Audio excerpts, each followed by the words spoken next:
Efectos del amortiguamiento en un sistema mecánico simple.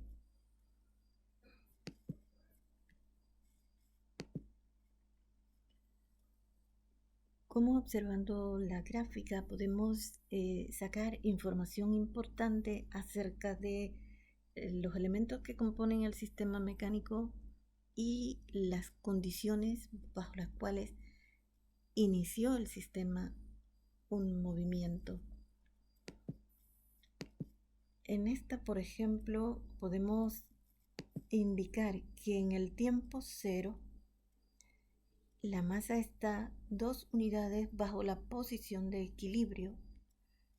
Recordemos la convención de signos que tenemos para estos sistemas, porque mientras que en el plano la gráfica está en la parte superior o por encima del eje horizontal o creciendo, en el sistema mecánico físico la masa está por debajo de la posición de equilibrio porque está bajando o se dirige hacia abajo.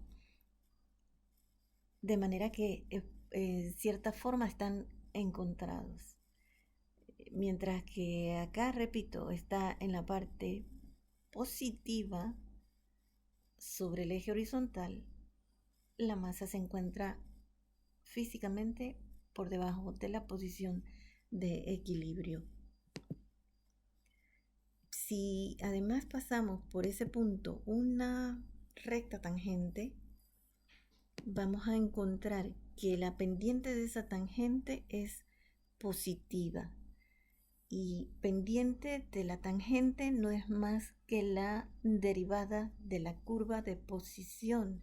O sea que en realidad esta pendiente nos está indicando la velocidad de la masa cuando sale y la dirección que lleva, que registraríamos aquí como una velocidad descendente porque esa pendiente es positiva.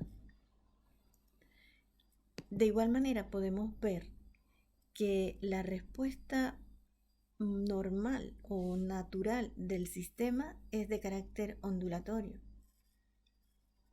ya sea porque el sistema no tiene amortiguamiento, que sería una de las conclusiones, o que el amortiguamiento es muy bajo, un subamortiguamiento. Y eso nos indica que de salida hay vibraciones, está ondulando.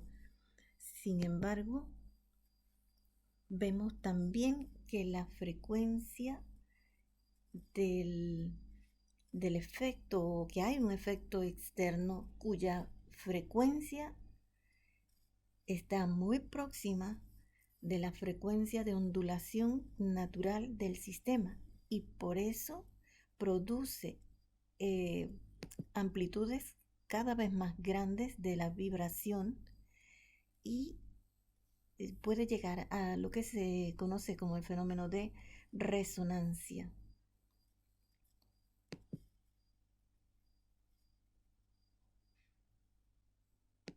Por lo tanto, con relación a este movimiento graficado, podemos decir que su ecuación de comportamiento se compone de una solución transitoria que actúa en la primera parte del movimiento y otra solución o comportamiento permanente o lo que se llama comportamiento estable o estado estable que coincide con la frecuencia de la onda natural y que le provoca amplitudes cada vez más fuertes.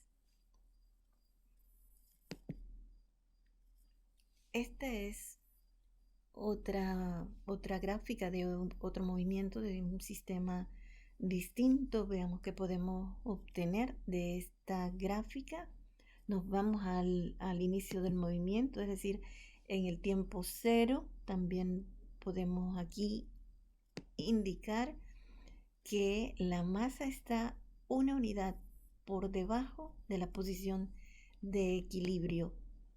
Igualmente, al buscar la pendiente de la tangente en ese punto, nos damos cuenta que es una pendiente positiva muy alta, o sea que aquí la velocidad de salida es alta y va dirigida hacia abajo, es descendente.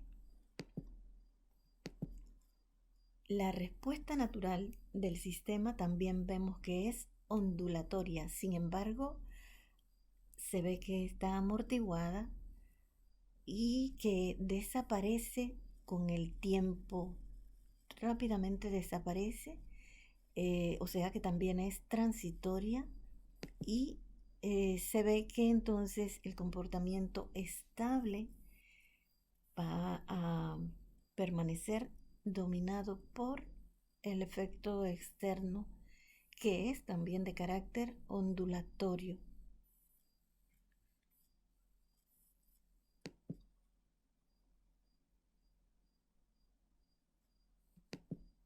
Aquí podemos deducir que la ecuación de movimiento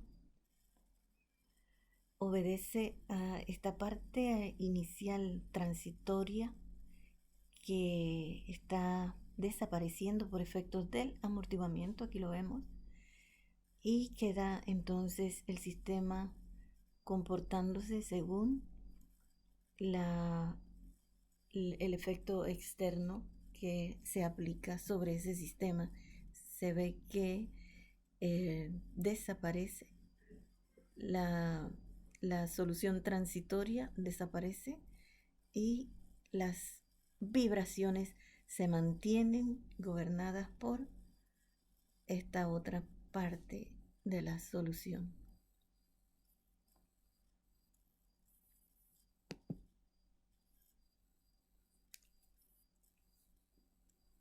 ¿Cuál es la importancia entonces de ese amortiguamiento, la presencia de ese amortiguamiento en un sistema mecánico? Es precisamente disipar la energía, ayudar a disipar la energía y reducir las vibraciones, si no es que las desaparece, por lo menos las reduce.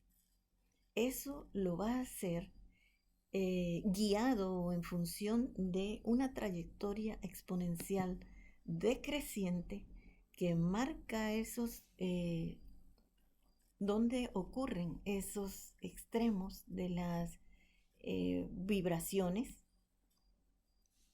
los va indicando y va marcando cómo ellos van decreciendo o desvaneciéndose.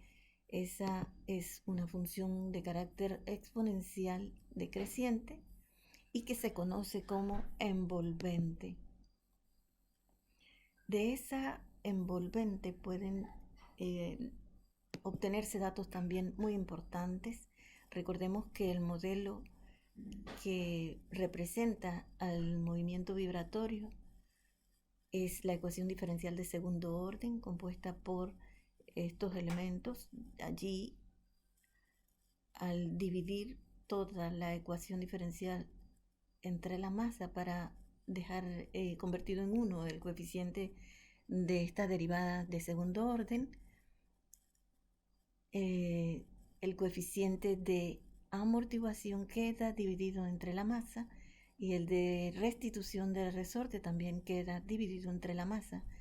Esta razón generalmente se acostumbra a denominar 2 lambda, mientras que esta otra razón se denomina omega al cuadrado, solo por efectos algebraicos, para facilitar el cálculo de las raíces de la ecuación auxiliar. Así que 2 lambda viene siendo la razón del coeficiente de amortiguamiento entre la masa. Despejando lambda, nos queda que es el coeficiente entre el doble de la masa. Esto es el recíproco de tau. Tau es entonces 2m, doble de la masa, entre el coeficiente de amortiguamiento y se conoce como constante de decaimiento. Es el tiempo en el cual podemos calcular cómo va cambiando la amplitud de la vibración o reduciéndose cada vez, porque ella decae cuando el tiempo toma este valor, el tiempo decae o decrece a la -1 veces el valor de la amplitud inicial. Esto es lo que nos ayuda a calcular cuánto se reduce o a dónde va a caer esa nueva amplitud cuando sigue reduciéndose. Y la frecuencia viene siendo el recíproco del periodo, está dada por el coeficiente de restitución entre 2pi. Esto es la velocidad angular, coeficiente del ángulo en las funciones ondulatorias, entre 2pi y está omega cuadrado, que es como se presenta acá, viene siendo el coeficiente de restitución entre la masa. De manera que así podemos calcular la frecuencia de esas oscilaciones, es decir, cuántas ocurren por unidad de tiempo.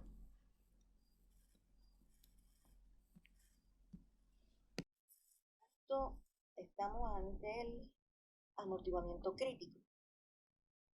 Es el punto en donde un ligero cambio en el amortiguamiento va a producir las vibraciones. Si el amortiguamiento se disminuye, el sistema vibra. Por el contrario, si el amortiguamiento aumenta, es decir, el sistema está sobreamortiguado, entonces las vibraciones cesan hasta desaparecer y el sistema se estabiliza. Y podemos apreciar que luego de esta vibración inicial, el sistema retorna a la posición de equilibrio.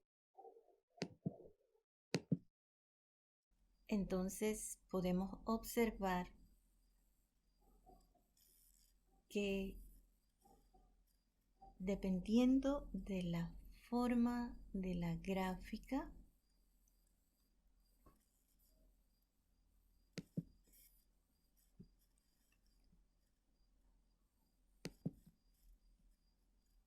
cuando hay vibración es porque el coeficiente de amortiguamiento es menor que el coeficiente de restitución del sistema.